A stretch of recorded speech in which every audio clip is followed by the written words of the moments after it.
আসসালামু আলাইকুম lovely audience, আশা করি আপনারা ভালো আছেন। আজকে BCCI, Bangladesh BCB, ICC zoom meeting হবে, সেটা আপনারা জানেন অনলাইন মিটিং হবে। এবং গতকালকে বসার কথা ছিল, কিন্তু গতকালকে বসবে না, আজকে এর সিদ্ধান্ত পুরা ফাইনালি হবে এবং ফাইনালি ডিসিশনটা অবশ্যই আসবে আইসিসি থেকেই। তো ভাই, আবারও আরেকটি গুঞ্জন পাইলাম গতকালকে মধ্যরাতে।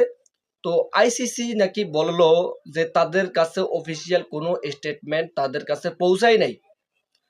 তেনারা বলল যে যদি বাংলাদেশ ভারতের যদি না যাইয়া খেলে, তাহলে সেই ক্ষেত্রে পয়েন্ট ভাগাভাগি করে দিবে, মানে ওয়াক ওভার কোনো এক দল বাংলাদেশের পরিবর্তে ঢুকে যাবে।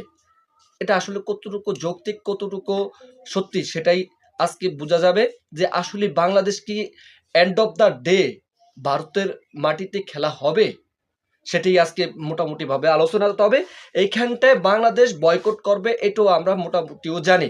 যদি এই বছর বিশ্বকাপ মানে ফেব্রুয়ারি মাসে বিশ্বকাপ শুরু হবে, টি-20 বিশ্বকাপ, সেই ক্ষেত্রে বাংলাদেশ বয়কট করতেও পারে, এমন একটা গুঞ্জন। তো আমি মনে করি যদি এটা হয় তাহলে আরো ভালো হবে। তো দেখেন ভাই, এই সিদ্ধান্ত শুধুমাত্র এখন বিসিবির না, এই সিদ্ধান্ত হচ্ছে গোটা বাংলাদেশের। আপকামিং টি-20 বিশ্বকাপ কি ভারতের মাটিতে যাবে? হ্যাঁ, যদিও তারা বলছে তাদেরকে অনেক সেফটি দিবে খেলোয়াড়দেরকে, মানে জেড ফোর্সের মানে সেফটি দিবে, যেমনটা আর কি রাষ্ট্রপ্রধানকেও সেফটি দেয়, তারাও এরকম বলছে। কিন্তু আপনারা তাদেরকে আপনি সেফটি দিবেন, কিন্তু সাধারণ দর্শক, জার্নালিস্ট, সাপোর্টার, তারা কিরকম করবে?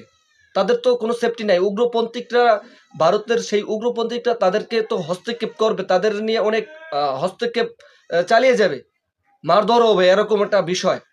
তো তাদের কি হবে? সেই জন্য বিসিবি একেবারে বলে দিয়েছে যদি ভারতে যদি খেলা নাও হয় তবু বিশ্বকাপ বয়কট করবো। যদি হাইব্রিড মডেলে খেলা দেয়, মানে শ্রীলঙ্কার মাটিতে, তাহলে সেই ক্ষেত্রে বাংলাদেশ খেলবে। মোটামুটি আমরা ডান যে শ্রীলঙ্কার 3টি মাঠে খেলা হবে, মানে 3টি খেলা হওয়ার কথা ছিল, শেষ পর্যন্ত 2টি মাটি খেলা হবে, ক্যান্ডি দেন কলম্বো।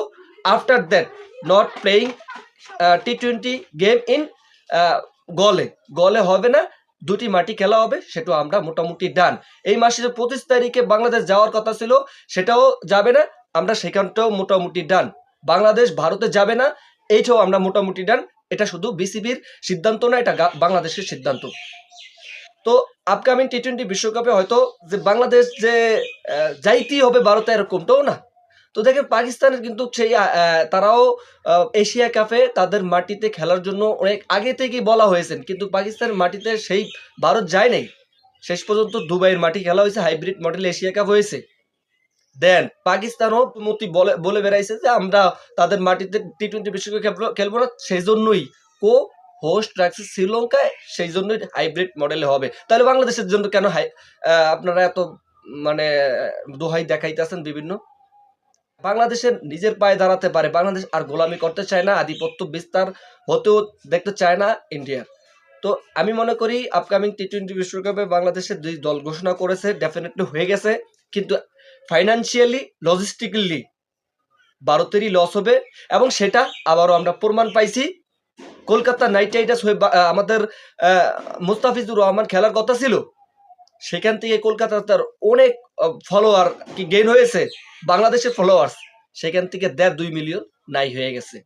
তাহলে এখান থেকে বুঝতে হবে যে তাদের লজিস্টিক্যাল দেন ফাইন্যান্সিয়াল ব্যাপক পরিমাণ ক্ষতি পোয়াতে হবে ইন্ডিয়ার।